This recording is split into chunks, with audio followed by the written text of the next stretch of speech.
미국 대사를 대리했던 분의 폭탄 발언이 이찍 사직들의 멘탈을 털고 있습니다. 그 의미와 함께 뒤에서는 이 어려운 정치적 국면으로 인해 이 대통령이 외로워 보인다는 제 개인적 분석 보고 드립니다. 구독, 좋아요 쾅쾅 눌러주시고 끝까지 시청 부탁드립니다. 먼저 미국 대사를 대리했던 조셉 윤 전 미국 국무부 대북정책 특별대표가 윤두창 지지자들에 대해 난 그들이 미쳤다고 느꼈다고 말하며 정말 이상한 일이었다고 회상했습니다. 토요일 대사관 밖에 나가면 심지어 관저 앞에서도 이 사람들은 미국 국기를 흔들며 마치 신이 그를 간택한 것처럼 윤 전 대통령에 대해 얘기를 했다고 돌아봤습니다. 이어 그 사람들 면전에서 말하진 않았지만 그들은 제정신이 아니었다고 말했는데 조셉 윤이가 이 정도로 이야기할 정도면 진짜 심각하다는 부분을 이직들은 알까요? 거참 부끄러운 일이 아닐 수 없는데 이런 부분들은 사실 언론들도 한몫을 했습니다. 계엄 사태를 마치 스포츠 중계하듯 처리해 이재명 대통령의 정권 교체를 어떻게든 막으려고 했기 때문입니다. 결국 그들은 그 대가를 치르고 있는데 관련해 쇼츠에서도 수백만 조회수를 기록한 분석 끝까지 봐주시고 여러분들의 생각 댓글로 부탁드립니다. 그 시대가 끝난 것 같아요. 그러니까 지식인의 시대가 지나간 것 같아요. 한 100년 정도가 아까 소개하셨던 네. 프랑스에서 일어났던 드레피스 사건, 그게 여기 우리가 동학혁명 날 때 무렵이거든요. 그 사건 생긴 게 정확히 거의 같은 시기인데 그렇죠. 그때 처음으로 이 프린트 매체죠. 그러니까 인쇄 매체가 그 파리에서만 수천 개가 발행될 때였어요.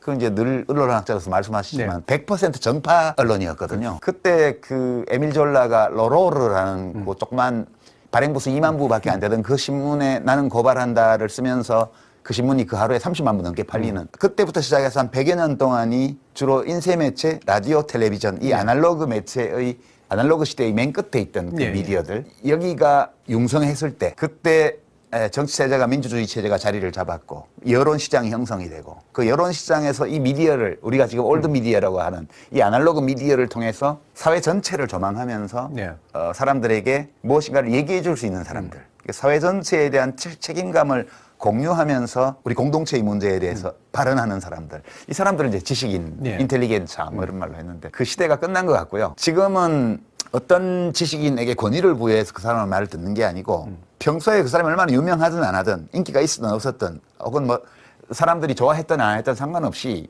어떤 사안에 대해서 어떤 문제에 대해서 그 사람이 하는 말이 옳다고 여기면 사람들이 듣고 아니다 싶으면 무게부여를 안 하는 시대가 됐어요. 그러니까 지성인이 있긴 있는데 예나 지금이나 있죠. 근데 그 위상과 역할이 이 디지털 혁명 전과 달라진 거죠. 그러니까 지금은 저는 그런 아날로그 시대의 개념으로서의 지식인은 이미 존재하지 않는다. 존재하지만 그런 의미를 갖고 있지 않다 이렇게 보고요. 이렇게 어떤 지위나 이런 것과 무관하게 그 사람의 학위나 뭐 그 사람이 교수나 아니냐 무슨 연구기관에 몸을 담고 있냐 안 담고 있냐 언론사의 논설위원 주필이냐 아니냐 이런 거 상관없이 이제는 그 사람이 내놓는 메시지가 얼마큼 대중에게 받아들여지냐 환영받느냐가 영향력을 결정하는 시대. 그러니까 인플루언서라는 말이 꼭 나쁜 말은 아닌 거죠. 그런 인플루언서의 시대가 된 거죠, 지금. 그래서 옛날 지식인을 그리워해봐야 별로 소용이 없고요. 그리고 그렇게 위상을 잃어버린 것에 대해서 많은 지식인들, 아날로그 시대 개념의 지식인들, 언론인, 주로 교수, 박사 이런 사람들이 작가 혹은 문화인 이분들 중에는 세상이 왜 이렇게 됐죠? 개탄하는 분들 있지만 그런 시대는 100년밖에 없었어요, 어차피. 30만 년 중에 호모사피엔스. 그렇게 너무 아쉬워할 건 아니지 않을까? 이렇게 보고 저는 최욱 씨 같은 분이 많은 분들에게 그 뉴스 소비와 관련해서 어떤 길잡이 역할을 인정받고 있고 그건 되게 좋은 일이라고 봐요. 이해는 돼요. 그런 박탈감을 느끼는 거. 자연스럽게 느낄 수밖에 없죠, 그런 거를. 근데 그렇다고 해서 뉴미디어를 저주하고 그 뉴미디어의 인플루언서들이 하는 말을 귀 기울여 듣는 대중들을 무슨 혹세무민하는 사이비 교주한테 낚인 사람들 취급하는 이런 태도는 그 자기 만족적인 거죠, 그냥. 자기 일기장에나 쓰면 될 얘기를 신문 칼럼에 막 쓰더라고요. 심지어는 무슨 뭐 오늘 국민일보인가에 보도된 건데 저는 뭐 누가 이렇게 게시판에 퍼다놔서 봤는데 그 뭐 상위 1%뭐 47개 그 유튜브 방송이 전체의 뭐 대부분을 차지하고 이러면서 그걸 독점 구조라고 그랬더라고요. 아니 이렇게 확실한 무한 경쟁 체제라는 거는 인류 역사에서 처음 보는 거예요. 우리가 지금 이 유튜브 생태계는 완전 무한 경쟁 체제거든요. 그 네트워크 그 운영자가 독점을 하고 있는 거지. 예. 그 안에 프로그램 컨텐츠를 만드는 사람들은 완전 무한 경쟁 속에 있는 거거든요. 근데 그거를 뭐 독점이라고 그러고, 그러니까 막 화난 건 알겠어요. 네. 화난 건 알겠는데 그렇게 화난다고 해서 그렇게 써봤자 소용이 없거든요. 그래서 저는 공화정이 대세를 장악할 때 그 왕정 복고주의자들의 행태를 보는 것 같은 그런 느낌도 많이 받아요. 그 보면. 기술적 조건 때문에 네. 그분들이 주로 독점적으로 가졌던 거거든요. 네. 그동안에 좋았어 이렇게 얘기를 하고 이제부터는 무한 경쟁 속으로 들어오셔야 돼요, 그분들이. 그러니까 비평 같은 것도 언론의 한 기능인데 네. 사실 보도가 비평으로 이루어지잖아요. 지금이라도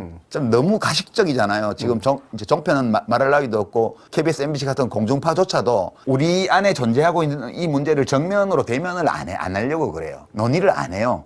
그러니까 김어준을 절대 못 불러내요. 그 무슨 불가촉 천민도 아닌데 왜 이렇게 현실을 외면하고 있는지 모르겠어요. 네, 공감합니다. 다만 아직도 이 언론의 힘이 막강한 것은 사실입니다. 그런 부분에서 우리 이 대통령이 너무 힘드실 것 같아 사실 저는 걱정도 듭니다. 이재명 대통령의 이중 과제, 청산과 통합, 이 난제를 풀 열쇠는 무엇일까요? 압도적 무력, 압도적 다수 의석 아닙니다. 정답은 바로 압도적 지지입니다. 많은 분들이 착각합니다. 국민 통합을 하려면 적폐 세력과도 적당히 타협하고 봐줘야 한다. 이걸 통합이라고 부르는데 천만의 말씀입니다. 그건 통합이 아니라 야합이고 방조입니다. 윤석열 탄핵 사태를 보십시오. 기득권 카르텔을 그대로 놔두면 그들은 반드시 다시 뭉쳐서 공동체를 파괴합니다. 암세포를 몸속에 놔두고 우리 사이좋게 지내자고 하는 의사는 없습니다. 도려내는 것, 그게 바로 환자를 살리는 길이고 진정한 통합으로 가는 첫걸음입니다. 문제는 청산을 하려고 칼을 들면